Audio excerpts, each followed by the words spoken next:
Горан Ѓорѓиевски, потпредседател на Сојуз на стопански комори, прав човек на Агробизнис комората. Добро дојдовте во студио 10. Добро ве најдов. Темата нормална, бидејќи луѓето очекуваат. Вчера видовме некаква најава, дали ќе дојде до ново поскапување на левот и на млекото. Видовме млечните производи, дека има реакција млечните производители. Ме интересира ке вас, како пекарска комора.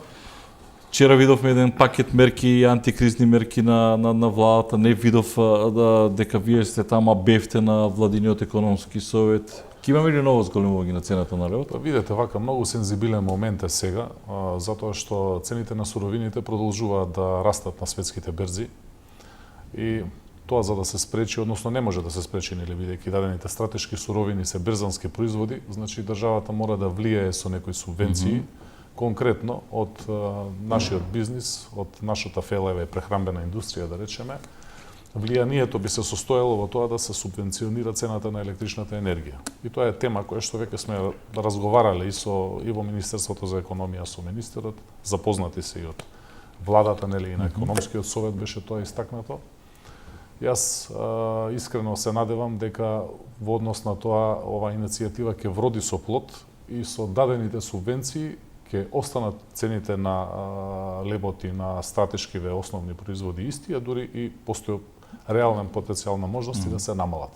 Добро, тие веќе се имавме едно зголемување на левот и на тие производи и тогаш кога почна практично и кризата, и енергетската криза, и судрот, односно инвазијата, руската инвазија на Украина. Сега да видиме што и како понатаму. Например, претпоставам дека вие сте фрлени на слободниот пазар на струја. Цените колку ви се зголемени на струја? Па, тоа се флуктуации кои што дневно се случуваат. Сега чинам дека е околу 230-40 евра денеска, вчера цената на електричната енергија. Меѓутоа, предходно, во август месец, допре до некои небески височини од 700-800 евра мегават час. Така да, една средна вредност, еве може една паралела да направиме, нели, доколку во едни мирни времења, конкретно за мојата компанија, за да биде посоодветна паралелата, ако сме плаќале околу 500.000 денари за струја, во јули месец добивме сметка 3 милиони денари, во август месец добивме 4 милиони денари, значи тоа 700, чинам дека е 700%, 800%. Истото ќе се случи и за септември, отприлика.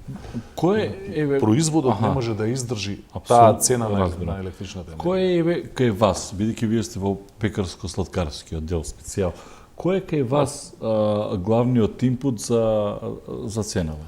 Например, дали е тоа струјата, значи, дали е тоа брашното, дали е шекерот, не знам што влего или се? Вака, на инпутната страна, значи се е зголемено. На инпутната страна имате цени на суровини. Цени на суровини основни, нели, брашно, масло за јадење, млечни производи, шекер и така натака. Понатака имате инпут, минимална плата, зголемени плати на вработени. И тоа е исто еден фактор кој што влијае. И трета ставка, главна инпутна, е енергијата. На аутпут, на излезот имате финален производ. Кога сите овие елементи на влезот, вас ви се покачени, суровините 100% чинам сите заедно, дури и повеќе, па само сирењето, односно урдата беше 60 денари, сега е 180 денари. Значи, посебно млечните производи екстремно пораснаа во овој период. И кога сите овие инпутни влезни суровини се толку зголемени, заедно со енергијата која што е X по 100, нели да речеме, тогаш оваа цена која што е зголемена на лебот, чинам дека е дупло од едно време, кога беше 18-19 денари, сега е најефтина, мислам 36 денари дека е. Основниот леб од 500 грама. Има и понатака, нели, следуваат другите лебови кои што се повисоки цени. Тогаш испаѓа дека и тоа е мало покачување во однос на она што е на влезот покачено. Тука е суштинскиот проблемот. И тоа самите компании едноставно не може да го издржат. Они се свесни за моментумот дека на излез треба да добијат производ широките народни маси кои што во овие кризни времења би бил релативно низок. Но предпоставам реагираат луѓето, бидејќи имате разлика, вие на леб кој што бил 20 денари, вие сега имате ли под 70 денари, 80 денари, и тоа не навлегувам нели на оние што се, не знам, ржани, пченици, протеински и така натаму. Туку говорам за оној бел леб, тој исто така, основниот е 36 денари минимална цена. 36 денари минимална цена, пола кило. Да, така? да. Значи кило му доаѓа, бидејќи пола кило може еден човек да изеде. Добро, таа една векна нели е од сите времиња така се дефинира, векна леп. Порано беше, не знам, чинам 600, 550, 700 мислам 500 дека беше грама, па 600 беше една стандардна вредност, па со тежините се сведе на килограм, половина килограм. да. И сега вие клучна ви е енергијата, дали владата ќе даде субвенции за вас компаниите, нема уште одговор, бидејќи мислам дека гледам дека се бари и со гасот како што. Вие велите ако остане вака можно е да биде ќе останеме со истите цени или? Не, говорам дека ако се субвенционира електричната енергија, дури нели ние имавме едно прашање кое што го артикулиравме, тоа е стоковите резерви да се активираат, да се зборувам за тоа, да. Тогаш ќе се дојде до позиција да останат минимум исти цените и да се намала соодветно конкурентски на пазарот. Значи, владата мора да даде помош ако сакаме да имаме некаква корекција на цената. Владата вчера излезе со пакет антикризни мерки каде што видов дека ќе се даваат по 3000 од 1500 до 3000 денари за најранливите категории, за дел од пензионерите, беа фатени еден куп на луѓе. Вие бизнисмените претпоставам доправа сега доаѓате на ред. Голем дел од компаниите кои што не си од вашиот сектор веќе најавуваат дека ќе затвараат, кај вас претпоставам можете да вртите, меѓутоа не знам доколку можете да вртите и вие. Едно е цената. Што доколку е владата не ја субвенционира цената? Ќе мора да порасне. Значи дека ќе мора да пораснат цените. Добро. За да еве и да пораснат цените.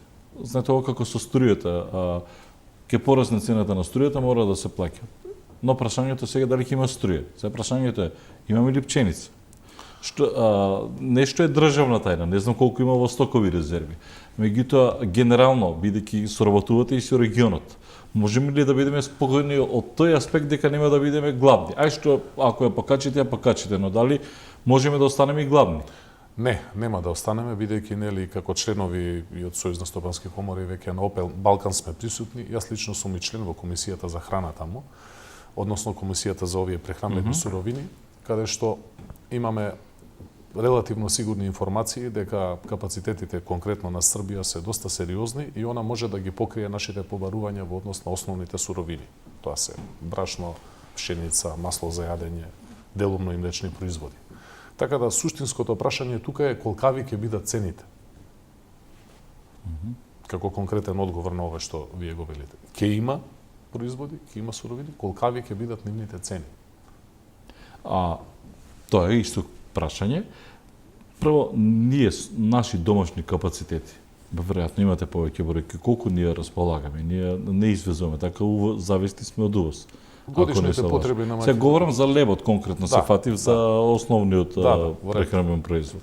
Значи пченица, например, за увозно зависни сме? Годишните конкретно потреби се околу 330.000 тони, ние произведуваме околу 270.000 тони. Значи еден сегмент го увезуваме, увозот конкретно е од Србија. И пшеница и брашно исто така се увезува. Еве можам да кажам дека околу 35.000 тони според статистички податоци минатата година увезено брашно во нашата држава. Добро. Така да не сме делумно сме увозно зависни. Ако 330.000 се потребите, 270.000, тоа значи дека колку 20%, 20 и нешто проценти. Да. Со Србија каква е комуникацијата? Бидејќи сега ние го следиме и Вучич, нели, тој прво сите сега се обезбедуваат, можеби малку себично, меѓутоа сите гледаат прво своите држави да се ги обезбедуваат, па потоа ако остане да помогнат. Нивните, они се сериозни произведувачи на пшеница. Чинам дека околу 3,5 милиони тони до 4 милиони тони, каде што имаат потреби само 1.500.000 тони, останатото го извезуваат. Така да, бидејќи пшеницата е производ кој што не трпи големи транспорти, говорам бидејќи е релативно ефтин производ, за да се транспортира, транспортните трошоци се доста сериозна ставка во тоа, така да најзгодно за нив е исто така прво да го понудат таа суровина на околните пазари. Од тој аспект ние имаме затоа велам сериозни информации каде што конкретно ќе имаме доволно суровини од овој тип, доволно пшеница ќе има, која што прашањето е повторно велам колкава цена ќе биде таа. И пшеница и брашно. Сигурно имаме и резерви кои што ги чуваме сега како оди тоа, како е по закон. Да, стоковите резерви не кажуваат ние од коморите не ги знаеме. покривајќи ги нели со велот дека тоа е државна тајна, така да не знаеме ние точно колку се тие. Да, но има суровини. предпоставам колку треба, сега карикирам, не знам, за толку дена, за волку дена, дека мора да се има Не ги некои знаеме резерви тие по анализи, закон. нели, повторно Ние ни може да не како знаеме тајна, во да. моментот колку имаме на залика, меѓутоа чинам дека и државните институции треба да излезат и да го спират народот и да кажат имаме резерви, не се секирете, затоа што излегуваат разноразни информации. Така е. Тоа сепак не е нели наша надлежност на нас коморите, него конкретно тие информации ги има самата држава и она би можела да излезе со тие информации за да се смири таа негативна енергија што се креира. Јас и во минатото ние апелиравме дека би можело доста да помогне конкретно на бизнисот ситуацијата во која што X илјадници тони би се вбризгале во бизнисот. Говорам за пшеница преку релативно ниски цени. Значи, државата би ги вбризгала кон бизнисот и со самото тоа нели да се постават некои услови во насока да не се менува цената или да се намали некој процент. И тоа е една опција интересна која што бизнисот би ја прифатил. Бидејќи доколку знае дека има пшеница толкава количина, дека ќе биде толкава цената на брашното практично гарантирана за одреден временски период, тогаш би можело да се излезе и со некој друг став во однос на фиксна цена на пшеницата, односно на фиксна или намалување на цена на финалниот производ, ако конкретно говориме овдека за лебот. Па лебот го земав како основен прехранбен производ, бидејќи сите одат леб и млеко им е најзначајно на луѓето од тоа што купуваат, иако млекото не го ставаат во основни прехранбени производи, прем така мислам, или го ставаат. Па не. Не го ставаат. Маслото за јадење, нели се Маслото- движи лебот, маслото за јадење, тука е нели оризот. Па и маслото за јадење има 130, 140 денари, отиде поприлично бајаги, значи Исто стотинки. сериозно, многу сериозно висока цена. Во однос на маслото за јадење, мислам дека, не знам дали знаете, дека Украина е 50% произведувач на светското производство на масло за јадење и тој проблем од војната се прелева кон светските берзи, односно притисок има на светските берзи и затоа цените растат. Така да многу тешка, сериозна ситуација доаѓа и до сега и уште повеќе доаѓа пред нас. Тоа сакав во да зимата. прашам. Господин Георгиевски не чекали навистина тешка зима. Да.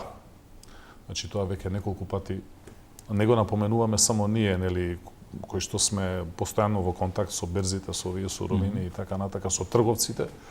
Тоа веќе многу јасно е кажано и од околните државници, и од околните сериозните земји во Европска унија дека не следува многу тешка зима. Чинам дека зима како што не е видена после Втората светска војна во однос на овие случувања, берза, цена, суровини, високи, ниски, флуктуации и така натака, ќе треба многу труд, многу посветеност, многу штедење за да се помине најлесно можно.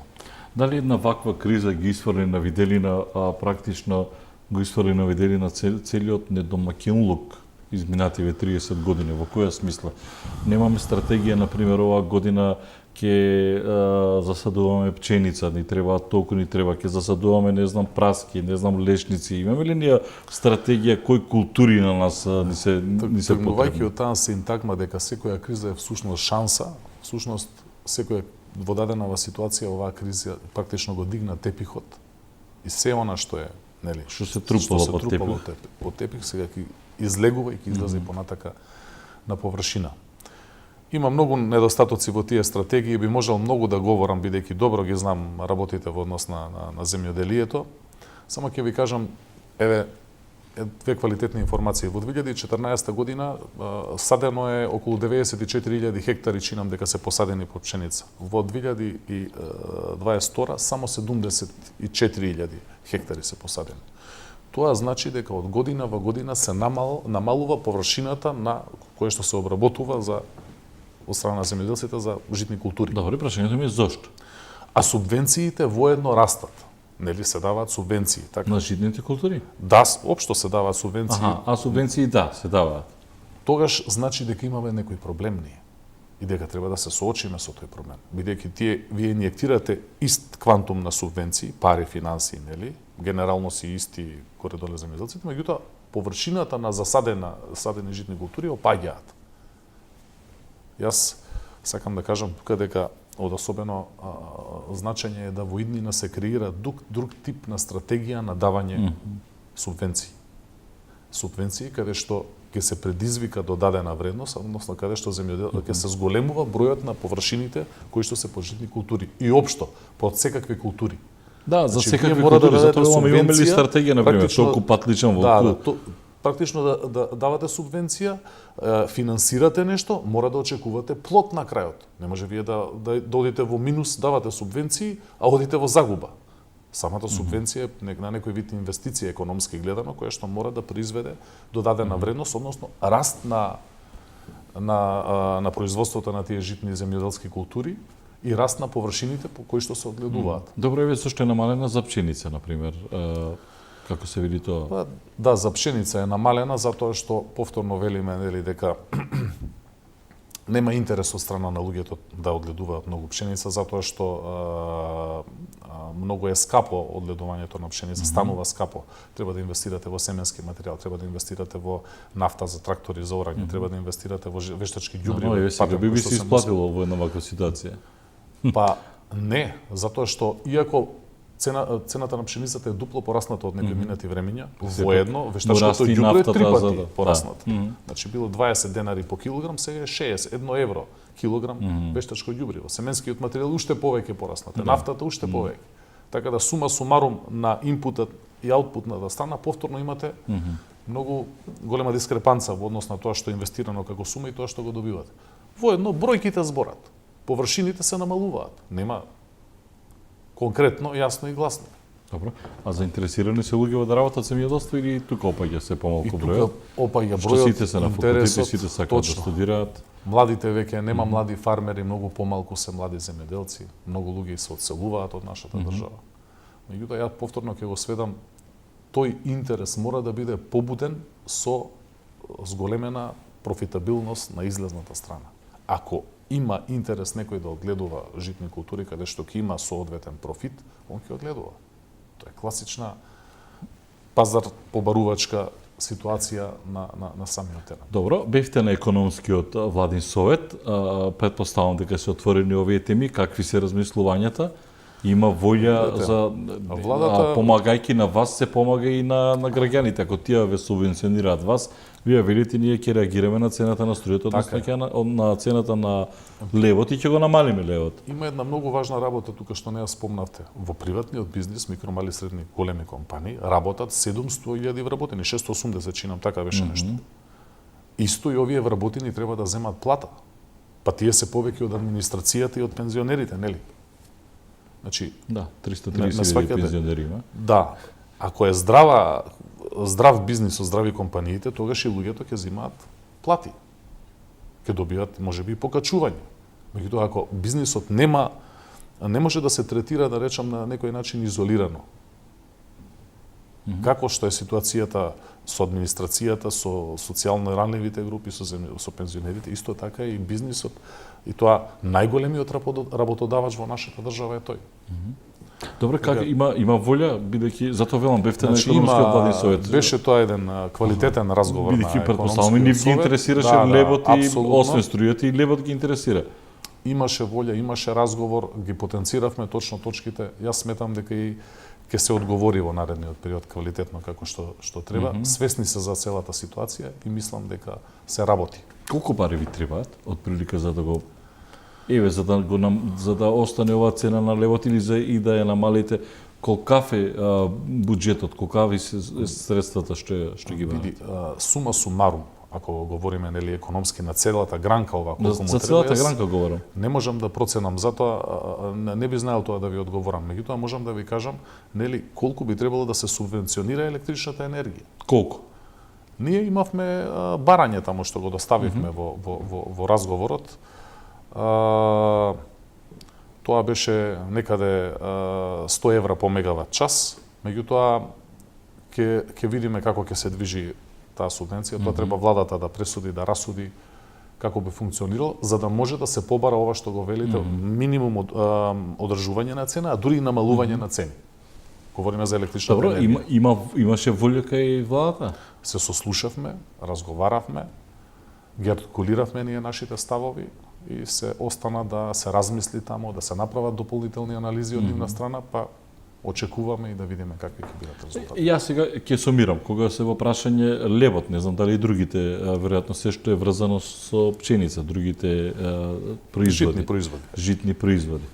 Ако владата субвенционира, има шанси и да се намали цената на лебот. Да. Доколку нема субвенција, вие останете на отворениот пазар, тогаш цената на лебот и на другите житни производи можно да поскапи. Така. Добра. Колку руско-украинската криза, бидејќи знаеме дека Украина исто така, освен вие што споменавте за значајна за зејтинот, мислам, исто така е значен и Сурово масло, сончоглед, масло, 50% од светски производител, да. Украина има големи извозни, како не се лажам туку на оние житни култури. Украина и жито, Русија заедно произведуваат 30% од светското производство на пшеница. на пченица. Да. Воедно произведуваат и 50% од вештачкото светско ѓубре. Мислам дека Русија го произведуваше или заедно, се не сум сигурен тука. Така да можете да замислите каков е тој импакт на светските берзи, кога има недостаток. Значи они практично ги регулираат светските, влијаат неверојатно во однос на цените. Зголемена понуда значи намалена цена. Така, ме разбирате? Апсолутно, да. Намалена понуда веднаш се рефлектира на зголемена цена. Не, сега имаме проблем. Таму имаме проблем, бидејќи иако ги прочитате некои медиуми ќе ви кажат, особено Путин имаше изјава кај што вели дека во вакво време Украина има поголем изvoz на пченица отколку во мирнодопски услови. И сега видите, бидејќи војната се и војна со информации. Нели имаше еден договор кој што Турција посредуваше за извоз на украинската пшеница кон арапските земји, таму кон Египет се движи, бидејќи тие се огромни потрошувачи на таа пшеница. Така да веќе се извезува таа пшеница, меѓутоа јас сега не знам во моментов како им се одвива нив како беше оваа година во однос на реколта и жнеење, бидејќи се водат воени дејства таму. А инаку точно и дека Русија е огромна по својата површина и дека произведува квантум на пшеница и дека со оглед на тоа дека светските берзи зголемена е цената на пшеницата, они сигурно се извезуваат во соодветни земји каде што остваруваат продажба и профит. Колку се тоа удира и кај нас? Многу се одразува, преку берзите се одразува. Веќе не сме ни изолиран остров кој што е одвоен од светот. Берзата е таа, цената е таа. Војната е во Европа. Војната е во Европа. И да не е во Европа, 2 сати од Мишко, и да не е во Европа. Берзата ја диктира цената. И да е некаде во Кина. Ако порасне цената на светските берзи, тогаш веднаш тоа е закон на сврзани садови. Да. Расне и овдека. Значи, а тоа што е во Европа уште дополнителна отежнителна околност е практично.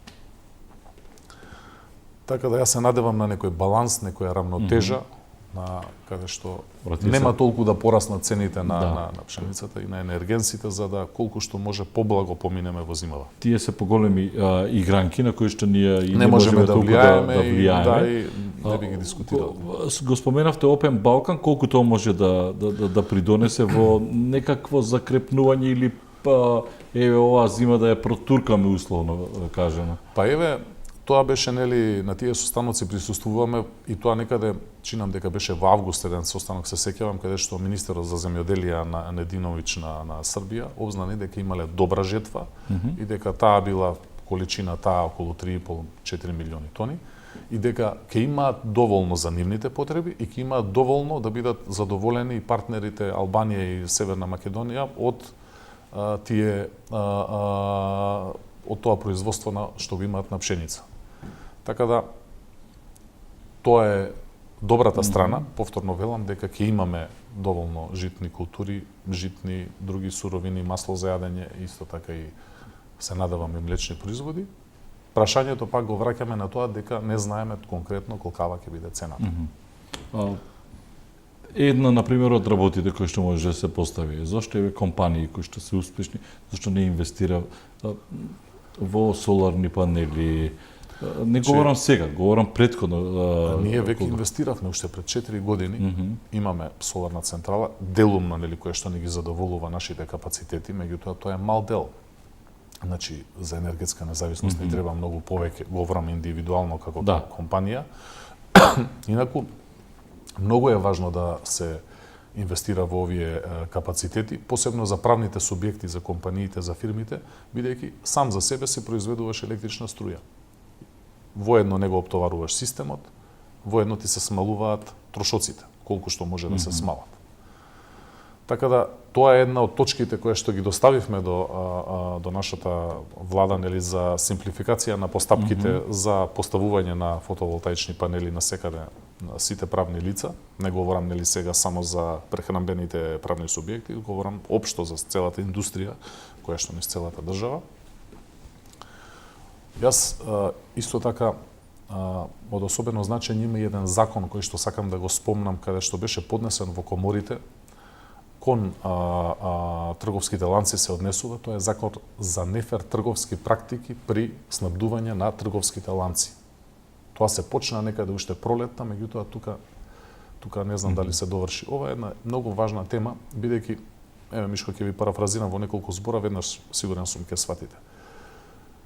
Производителите, мали, големи, микросредни, посебно еве во нашата комора, бидејќи ние сме микро, мали, средни, произведуваат производи и треба да ги пласираат. Генерално ги пласираат во трговските ланци. Одете да разговарате во трговскиот ланец, таму ви се бара маржа 25, 30, 35% од цената на производот. Овој што произведува нема ни 5%, за да излезеш да го продадеш производот, ти се бараат толку проценти.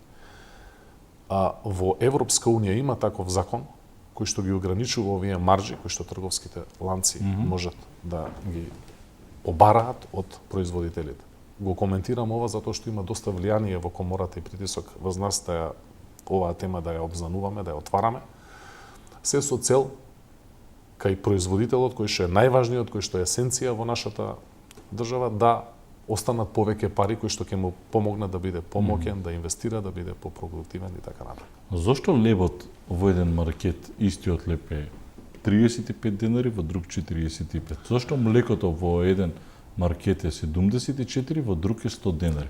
Пазите, говорам за разлики од 20 денари, ова не е нормално. Затоа што трговскиот ланец, секој се диригира со своите продажни цени.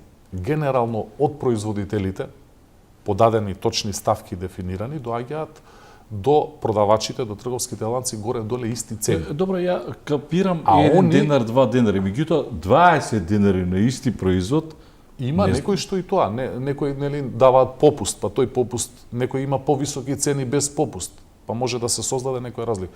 Тоа зависи во трговскиот канал. Да, но има финти и тама кои што се прават, има и профитери сега, морате да согласите дека и помеѓу вас има војни, што ги велиме војни профитери, кризни профитери, мислам дека инспекциите треба да се излезат. Генерално не е кај производителите. Тоа сигурно не е кај производителите и кој тој на нивото што се мачи сигурно не е кај него. Ова што ви го кажав претходно, не сакајќи да напаѓам, нели, да. Добро, да сумирам и да завршувам, зимата ќе поминеме, нема да останеме гладни. Да, сега се зависи од владата во однос на цената на лебот и житните производи. Искрено се надевам и мислам дека ќе се смогнат сили и дека ќе се има квалитетен одговор од нивна страна, кој што ќе придонесе да немаме поскапување на житните производи, односно на прехранбената индустрија. Не само житните, него на маслото за јадење и останатите стратешки производи за прехрана. До сега, на кратко, за колку се зголемени еве лебот и останатите производи пред да почне на зголемување? Па јас, ако тргнеме, нели, само за еден вид производ, основниот леб што го дефинираме, беше некаде околу 20 денари, сега е минимална цена 36 за тој леб. Значи тоа е околу 70%, така ќе дојде. Во услови на 600-700% поголема цена на енергија, во услови на над 100% влезени суровини и така натака, во услови на зголемени плати на влезот. Добро. Благодарам што бевте гостин во студио 10. Повелете се. Горан Ѓоргиевски, подпредседател на Сојуз на стопански комори, прав човек на агробизнис комората при Сојуз на стопански комори.